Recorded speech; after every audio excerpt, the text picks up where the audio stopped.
అందరికీ నమస్కారం. కరెక్ట్గా మధ్యాహ్నం 1 గంట అయింది టైము. ఇప్పుడు ఏం చేసుకోవాలని అర్థం కాక దోసకాయ పచ్చడి చేసుకుందామని నేను నిర్ణయించుకున్నా.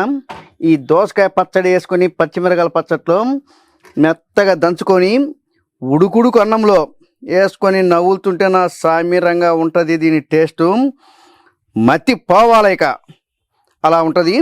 దీన్ని తయారు చేసుకునే విధానం ఒకసారి మనం చెప్పుకుందాము. పచ్చిమిరకాయలు వేయించుకుందాం. దీని మీద పొయ్యి మీద పెట్టుకుందాం. దానికోసం మనం ముందుగా పచ్చిమిరకాయలు మగ్గించుకుందాము. నేను ఒక 100 గ్రాముల పచ్చిమిరకాయలు తీసుకొని కొద్దిగా నూనె వేసుకొని ముందు నూనెలో పచ్చిమిరపకాయలు మగ్గించుకోవాలయా. చాలా బాగుంటుంది చూడండి ఇవి పచ్చడి. అస్సలు వేడి వేడి అన్నంలో పెట్టుకొని తింటున్న సామీరంగా అసలు ఎట్లుంటుందో ఇంక చెప్పటానికి కుదరదులేదు. ఇది ఒక రాగానే చెబితే అలివేది కాదులేదు. అంత టేస్ట్ ఉంటుంది ఈ పచ్చడి, దోసకాయ పచ్చడి, పచ్చిమిరకాయల దోసకాయల పచ్చడి. ఇప్పుడు మనము మిరగాయలు మగ్గినాయి కాబట్టి బాగా టమాటాలు మిరగాయలు మగ్గినాక వేసుకోవాలా. లేకపోతే ఈ టమాటా దెబ్బకు మిరగాయలు తొందరగా మగ్గవన్నమాట. భలే టేస్ట్గా ఉంటుంది దోసకాయ పచ్చడి.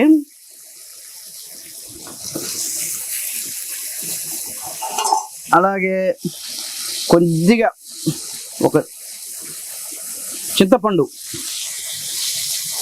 వేసుకొని, చిన్న నిమ్మకాయ సైజు చింతపండు వేసుకొని బాగా కలబెట్టుకుందాము.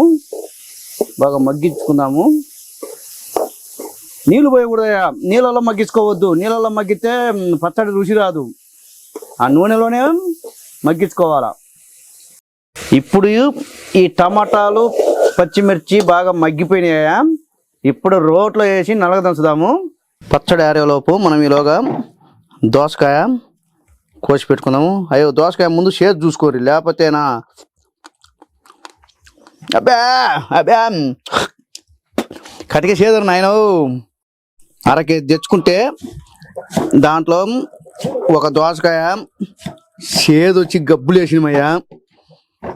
మమ్మల్ని మోసం చేసిండు దోసకాయడు.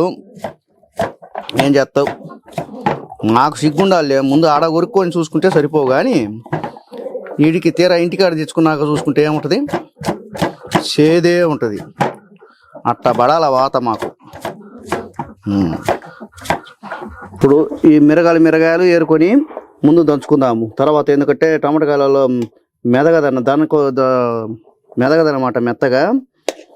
ముందు మిరగాయల వరకే మెత్తగా దంపుకుంటే పచ్చడి రుచి ఉంటుందిలే. మళ్ళీ అదేది అయ్యాం తిన్నోళ్ళు మాత్రం కలవరియాల పచ్చిమిరకాయల పచ్చడి తింటే కదా. మీరు ఎప్పుడన్నా దీని టేస్ట్ చూస్తే కదా ఒకసారి నేను చెప్పినట్టు చేసుకోర్రి. పచ్చడి మాత్రం రోట్లోనే దంచుకోవాలి. మిర్చి కాస్తే మాత్రం పోయినట్టే. ఇంకేం మీరు అసలు పచ్చడి చేసుకోవటం అనవసరం. ఏం చేస్తారులే ఈ ఆడమ్మ గారు అందరూ సీరియల్ చూసుకుంటా, ఆ సీరియల్ చూసుకుంటా, ఈ సీరియల్ చూసుకుంటా మొగుళ్ళకు సరిగా వంటలు చేసి పెడుతుండ్రా. ఏం చేస్తాం, వాళ్ళు చేయకపోయేసరికి మాకు వచ్చి పడదు ఈ తిప్పలు. మేము వీడియోలు చూపించాల్సి వచ్చింది. మగవాళ్ళు ఏం చేసుకోవచ్చాయా ఈ టైప్లో చేసుకోరు పచ్చడి అప్పటికప్పుడు. ఇంకా దంచుతున్నా. ఆహా, దంచుతుంటేనే కమ్మటి వాసన వస్తుంది. కల్లుప్పే వాడాలయా, సాల్టులు గిల్టులు ఏ కాకర్రి బాగుంటుంది. అది కూడా పచ్చిమిరపకాయలు మెత్తగా దంచుకోకూడదాయో, అది గుర్తుపెట్టుకోండి. కచ్చా పచ్చగా మెత్తగా దంచినకుండా కానీ టేస్ట్ రాదు, గుర్తుపెట్టుకోండి. పచ్చిమిరకాయలు మెత్తగా దంచుకోకూడదు. ఇప్పుడు ఈ టమాటాలు వేసుకుందాం.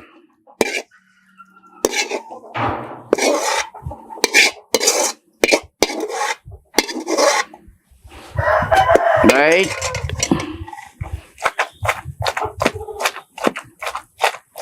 పొయ్యిలు పెట్టుకుంటే చాలా మంచిది. ఒక సైడ్ అయినా పెట్టుకొని పొయ్యిల మీద కట్టెల పొయ్యి మీద చేసుకుంటే మామూలుగా ఉండదు. కాకపోతే పొయ్యిలు పెట్టుకునేంత ఇది కూడా లేదు ఇళ్ళల్లో. ఇప్పుడంతా అఫీషియల్గా ఇల్లు కట్టుకుంటుండే. ముందు పూర్వం ఏంటంటే పాత మిద్దెలు, పాత ఇల్లు, పూరి గుడిసెలు ఇట్లా ఉండేవి కాబట్టి పొయ్యిలు పెట్టుకొని బ్రహ్మాండంగా కట్టెల పొయ్యి మీద వండుకొని తింటుంటే నా సామిరంగా అబ్బబ్బా ఏం మంట ఏమిరో ఏమి మంటకున్నది అబ్బరాల దెబ్బ చూడు ఏమి మంటరా. ఇప్పుడు వెల్లుల్లిపాయలు రోటి మీదనే నలగ దంచుకొని వేసుకుందాము. అలా పడిపోవాలా. వెల్లుల్లిపాయ కూడా మిక్సీ పట్టకూడదా? దంచేసుకో. ఇప్పుడు పచ్చడి దంచుకుంటున్నప్పుడు ప్రతిదీ ఇలాగే దంచుకోవాలా. ఇలా దంచుకుంటుంటేనే దానికి రుచి, దానికి ఒక అర్థము పర్థం అనేది ఉంటుంది. మిర్చిలో పడితే ఏముంది, మెత్తగా సుగంధమాల అయిపోయా, రుచి ఏముంటుంది.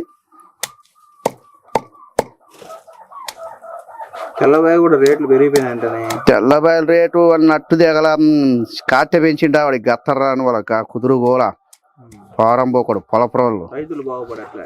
ఇంకేం రైతు బాగుపడతారు నాయన. రైతులు బాగుపడేది ఈ పచ్చళ్ళు చేసుకొని తినాల్సి వస్తుంది. ఏం చేస్తావు?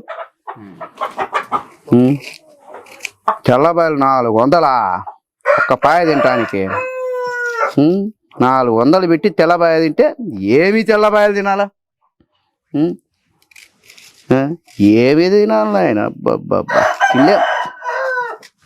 రైతుకి ఏమో 50 రూపాయలు 60 రూపాయలు పడతాయి. రైతుకు పడేది అంతేకాదు మరి. వాళ్ళు బతుకుతున్నారు, బోకర్లు బతుకుతుండ్రు, దాని మీద తెచ్చుకునేటోళ్ళు బతుకుతున్నారు, అందరు బతుకుతున్నారు. కానీ రైతుకి ఏం పెట్టుకున్న దోసకాయలు కూడా ఇందులోనే వేసుకుందాం. ఉల్లిపాయలతో పాటు వీటిని కూడా వేసుకొని దంచుకుందాం. ఇప్పుడు అసలు మర్చిపోర్లే, మీ లైఫ్లో మర్చిపోర్లే ఈ పచ్చడిని మాత్రం.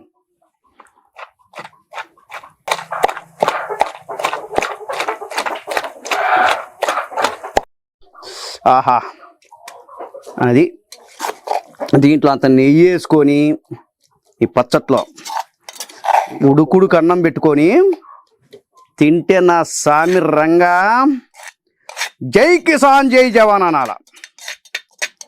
అట్లా ఉంటుంది రైతా మజాక.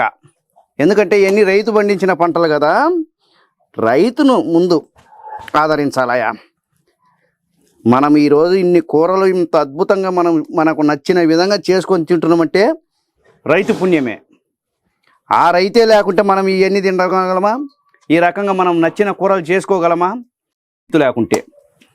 కాబట్టి రైతుకు జోహార్లు, రైతుకు జై హింద్, అన్నదాత సుఖీభవ ఎక్కడున్నా కానీ.